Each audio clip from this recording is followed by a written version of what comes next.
ত্রয়োদশ জাতীয় সংসদ নির্বাচন ও গণভোট উপলক্ষে ঢাকা ১৩ ও ঢাকা ১৫ আসনের মনোনয়নপত্র দাখিলকারীগণের মনোনয়নপত্র যাচাই বাছাই গত ৩ জানুয়ারি তারিখে সম্পন্ন হয়েছে।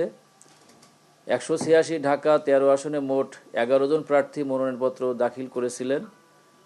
যাচাই বাছাইয়ে তার মধ্যে ৫ জন প্রার্থীর মনোনয়নপত্র বাতিল করা হয়েছে এবং ৬ জন প্রার্থীর মনোনয়নপত্র বৈধ ঘোষণা করা হয়েছে। ১৮৮ ঢাকা ১৫ আসনে মোট ৯ জন প্রার্থী মনোনয়নপত্র দাখিল করেছেন।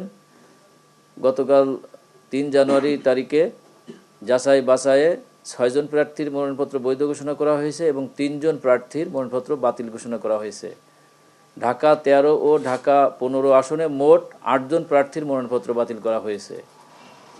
মনোনয়নপত্র বেসিক্যালি 1% ভোটারের গড়মিল, সরকারি চাকরি হতে অবসর গ্রহণের ৩ বছর অতিবাহিত না হওয়া, হলফনামার বিভিন্ন ত্রুটি, মনোনয়নপত্র যথাযথভাবে বিশেষ করে তৃতীয় অংশ পূরণ না করা ইত্যাদি কারণে মনোনয়নপত্রসমূহ বাতিল করা হয়েছে।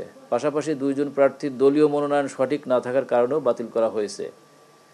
মনোনয়নপত্র বাতিল বা গ্রহণ উভয়ের বিরুদ্ধে আপিলের বিধান রয়েছে নির্বাচন কমিশনে।